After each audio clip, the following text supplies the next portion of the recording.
In the United States, the most vulnerable of its citizens are not only protected by the government, but also given assistance. Mentally and physically disabled individuals are often housed in group homes, where mental health professionals can look after them, and at the same time, the residents are encouraged to take jobs in the community in order to realize their full potential. These group homes are safe havens for people with disabilities, as they offer places where the disabled can learn real-world skills, as well as live in safety from the often cruel outside world.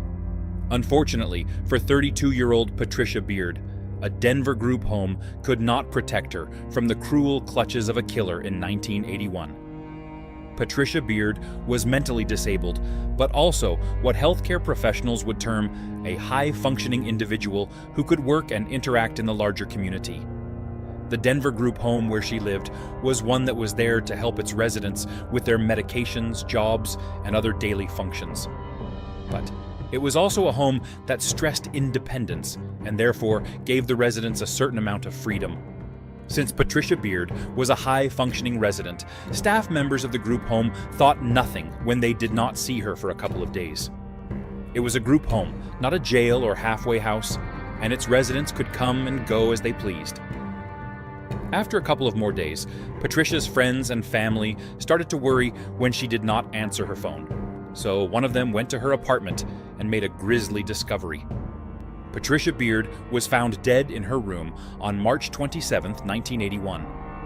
An investigation of the room by Denver homicide investigators revealed that Beard was strangled to death, and the fact that she was half naked led them to believe that she was also raped. Vaginal swabs were later taken that confirmed that Patricia was raped before she was killed. The investigation then turned to creating a list of suspects, but the police were soon discouraged as they met several dead ends. Staff at the group home reported seeing no strangers come to the home, and all residents and workers at the home were quickly cleared. After searching the exterior of the group home, officers determined that the killer crawled into Beard's first-floor apartment through a window. Homicide detectives then believed that the killer was a stranger, but probably someone with a record for burglary, sexual assault, or both. Police began their investigation by searching through all their records of burglars and sex offenders whose methods of operations matched the Beard murder. They were quickly let down when no credible matches were made. Unfortunately, no fingerprints of the killer were lifted from the crime scene, but samples of semen were taken from Beard's vagina and mouth. The biological evidence was stored in an evidence locker where it sat for 20 years. The term cold case has become such a ubiquitous term in the modern lexicon that few today do not know what it means. Both fictional and documentary television shows that focus on police departments using forensics to capture killers in cases that took place years prior and are therefore considered cold are popular fare. Many of these shows depict the work as glamorous, but the reality is that is often tedious, time-consuming, and just plain difficult. As depicted on some of these shows over the last 15 years, as the science of DNA profiling has progressed with the CODIS system, many police departments have created cold case units to solve murders like Patricia Beard's. The Denver Cold Case Unit has proved to be one of the best in the world. The Denver Police Department's Cold Case Unit investigates both unsolved rapes and murders. The result is that the unit has solved more cold cases than any other similar unit in the world. With such an elite unit working on Patricia Beard's murder, it was only a matter of time until her killer was captured. But first, the unit had to get the case, which almost did not happen. After Patricia Beard's apartment was processed, all of the items relevant to the case, such as the rape kit, were cataloged and then stored in the evidence locker at the Denver Police Department. There, the evidence sat for 13 years until most of it, with the exception of vaginal swabs, was destroyed to make room for evidence from other cases. 1994 would prove to be an important year in the Patricia Beard case, not just because potential DNA evidence was saved, but also because that was the year that the CODIS database went online. In 2005, the Denver Police Department's crime lab and the Denver District Attorney's Office was selected to take part in a national study that investigated the impact of DNA profiling and the CODIS database on cold cases. With that, the Denver Cold Case Unit was born. As the unit moved through the remainder of the 2000s and into the 2010s solving cold cases, a detective rediscovered the rape kit from the Patricia Beard murder. Officers entered the evidence into the CODIS system, and in 2013, a match came back for a man named Hector Bencoma Hinojos.